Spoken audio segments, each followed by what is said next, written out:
Olá, alunos! O meu nome é professor Maquiel Bruno e eu serei, nesse ano de 2022, o professor de ciências de vocês.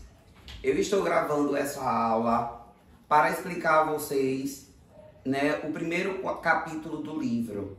Por que que essa aula está sendo gravada e eu não estou com vocês presencialmente? Porque eu estou me submetendo a uma cirurgia ainda essa semana e eu precisaria ficar um tempo de repouso. E por esse motivo a professora Nelande, ela solicitou que eu gravasse essas aulas e nos próximos 15 dias, ou seja, 3 aulas que nós teremos essa semana e 3 aulas que acontecerão na próxima, vocês estarão ou assistindo às videoaulas ou desenvolvendo algumas atividades que serão solicitadas por mim. Só é para realizar as atividades que forem solicitadas no dia. Então eu peço por gentileza que essas atividades elas não sejam desenvolvidas em casa, elas sejam desenvolvidas na sala de aula. Como eu não estarei presente, essas aulas devem ser respondidas na escola no momento da aula. Então, ou a coordenação, ou tia Dorinha, ela estará indo na sala de vocês, dizendo quais são as atividades que vocês deverão responder, assim como qual é a aula que vocês deverão assistir.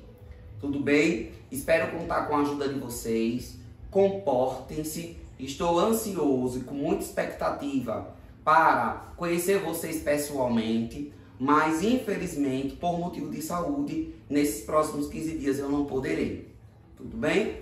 E eu peço que vocês peguem o livro de ciências de vocês e possam acompanhar junto com os slides o que contém no livro didático. Porque todo o material que será apresentado nessa aula, ele foi pensado a partir do livro didático de vocês. Tá bom? Então, vamos prestar atenção à aula. O primeiro capítulo do livro, ele traz como temática a Terra no Universo. Então, nesse primeiro capítulo, nós enfatizaremos e nós nos aprofundaremos nas características do nosso planeta, assim como também estudaremos a questão o que compõe uma galáxia, o que é uma galáxia, como foi que surgiu as galáxias. Então, a princípio, nós vamos falar um pouco dessa teoria, que é conhecida como teoria do Big Bang. De forma muito resumida, a teoria do Big Bang é que aconteceu uma explosão e a partir dessa explosão a galáxia ela surgiu. Então é muito simples. E hoje os cientistas têm como principal certeza de como surgiu o universo a partir dessa teoria, tá? Então o universo, na verdade, ele diz aqui nesse slide que ele surgiu após uma grande explosão e essa explosão ela foi chamada pelos cientistas de Big Bang. Ela deu origem a todas as galáxias e corpos celestes que existem, inclusive o nosso planeta Terra. O Big Bang ele também pode ser conhecido como Big Bang ou Grande Expansão. É uma teoria do cosmos, é uma teoria cosmológica, onde ela diz que é dominante sobre o desenvolvimento inicial do universo. Os cosmólogos, que são aquelas pessoas que estudam o cosmos, elas usam o termo Big Bang para se referir à ideia que o universo estava originalmente muito quente e denso em algum tempo finito no passado. Aqui está mostrando como foi essa explosão e a partir dessa explosão foi que começou a surgir as galáxias. E é interessante para falar para vocês que após essa grande explosão, as partículas formadas elas começaram a se unir e a constituir as primeiras substâncias. E essas primeiras substâncias elas deram origem a uma massa de ar, de gases e de poeira. E com o passar de milhões e milhões de anos, a diminuição da temperatura inicial, perceba que no início tudo era muito quente. Com o passar dos anos, essa temperatura ela foi diminuindo, fizeram com que formassem muitas nuvens de poeira e gás e que essas nuvens de poeira e gás elas se transformaram nas primeiras estrelas. Grandes agrupamentos de estrelas formam o que a gente chama de galáxia. Cada galáxia ela é formada por milhões de estrelas, de nebulosas e de poeiras cósmicas. Chama atenção para vocês aqui o conceito de nebulosa. O que é uma nebulosa? São corpos celestes com manchas brancas e indefinidas formadas por poeiras e gases. Eu quero que vocês analisem aqui agora essas duas imagens que está contemplada no livro didático de vocês. Nessa imagem do lado esquerdo, a gente tem um céu noturno, né, no Parque Nacional do Iguaçu, né, no sul do país. E aqui nesse lado direito, a gente tem uma grande mancha, né, clara que atravessa o céu na primeira imagem, que é chamada de Via Láctea, a galáxia que o Sistema Solar ela se localiza. Então aqui está mostrando para vocês, né, o resultado dessa nuvem de poeira e de gás que teve no universo, formando os materiais rochosos que se agruparam mais próximos ao Sol, enquanto os gases e a poeira ficaram mais distantes. Aqui a gente tem, né, o resultado dessa nebulosa, que nada mais é do que o Sistema Solar, a galáxia por completo. E foi assim, a partir dessa teoria, que os teóricos falaram que se formou o universo, a partir da teoria do Big Bang. Então, a nossa galáxia ela é chamada de Via Láctea. Segundo os gregos, Via Láctea significa caminho de leite. É nela, é na Via Láctea que estão situados quem? O Sistema Solar, ou seja, todos os planetas, inclusive o planeta onde vivemos, que é o planeta Terra. Tá bom?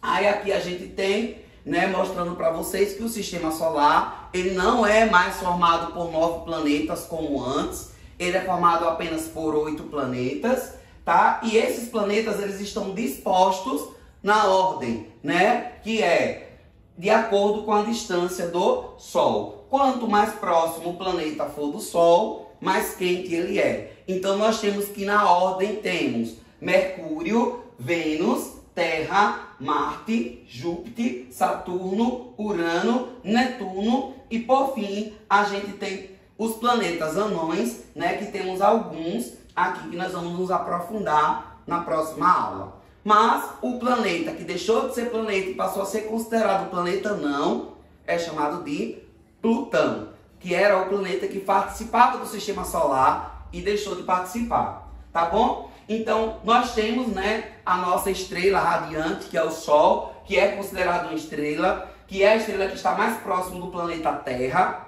Nós temos a Terra, que é o terceiro planeta do Sistema Solar, que é o planeta onde vivemos, que é Mercúrio, Vênus, Terra. Então, ele é o terceiro planeta mais próximo do Sol. Por causa de sua localização em relação ao Sol, é considerado um planeta interno. Ele se mantém em sua órbita graças à força da gravidade. É por isso que a órbita ela é o caminho em que a Terra faz ao redor do Sol.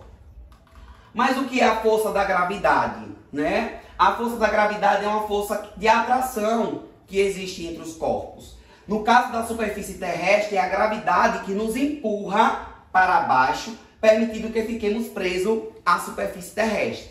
Perceba que qualquer objeto que nós soltamos da nossa mão, ele sempre vai ter que cair de cima para baixo, por causa da força da gravidade que atrai os corpos para o centro da Terra. É por isso que, independente da localização que nós estivermos no planeta Terra, independente do país que nós estivermos, nós iremos ser atraídos para o centro da Terra e poderemos caminhar tranquilamente sem cair, tá? Se a força da gravidade não existisse, na Terra seria impossível viver, pois todos os objetos e seres vivos estariam soltos no espaço. Por isso que quando o homem foi à Lua, né, vocês percebem nas imagens que foram filmadas, fotografadas, que eles estão flutuando, porque a força da gravidade da Terra é totalmente diferente dos outros planetas, tá bom? Aqui a gente tem a localização da Terra no Sistema Solar, né? Aqui a gente tem, ó, o Sol, Mercúrio, Vênus. Aqui a gente tem o planeta Terra, tá bom? O Sistema Solar De acordo com a sua constituição, a Terra é classificada a um planeta rochoso, né? Ou chamado de telúrico. Isso significa que ela possui uma superfície rígida formada por rocha e solo. Os planetas rochosos que nós temos no sistema solar são apenas 4. Mercúrio, Vênus, Terra e Marte.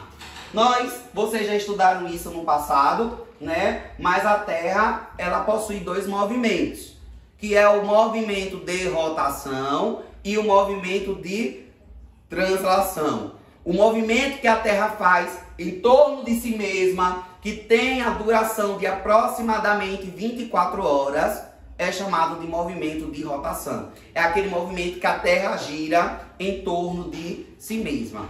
O movimento em que a Terra faz ao redor do Sol, aqui eu tenho um Sol e ele gira ao redor do Sol, é chamado de movimento de translação. E esse movimento é um movimento onde tem uma duração totalmente diferente do movimento de rotação, porque a duração dele é bem maior, que é de em torno de 365 dias, 6 horas, ou como a gente chama de um ano, tá bom? O movimento de rotação, ele é responsável pelo dia e pela noite. O movimento de translação, ele é responsável pelas estações do ano. O que eu preciso que vocês compreendam aqui, que o movimento de rotação, a duração dele é totalmente diferente do movimento de translação. E observem também que o movimento de rotação, a responsabilidade dele é caracterizar os dias e a noite. E o translação é de caracterizar as estações do ano, primavera, verão, outono e inverno, tá bom? A Terra, né, ela vai realizar a rotação ao mesmo tempo em que se desloca ao redor do Sol. Na translação, ou seja, os seus movimentos são simultâneos. Isso é importantíssimo. Ao mesmo tempo que a Terra está girando em torno de si mesma, ela também está girando simultaneamente ao redor do Sol. Então, não tem como a Terra ela realizar os 2 movimentos separados. Elas realizam de forma simultânea, tá bom? E para essa aula que nós gravamos, que estou apresentando para vocês agora, vocês terão 3 atividades. Vocês terão as atividades do livro da página 7, da página 8. Terão as atividades do livro da página 11, 12 e 13, tá? E eu quero dizer um lembrete que a próxima aula vocês precisarão trazer o celular para que a gente possa desenvolver o que eu vou pedir, solicitar a vocês, tá bom? Então, a tia Anelande ou tia Dorinha vai passar para vocês quais são as atividades que vocês desenvolverão agora, tá bom? Agora. Então, só é para desenvolver a atividade que for solicitada. Tudo bem? Desejo a vocês uma excelente aula. Muito obrigado pela atenção. Tchau, tchau.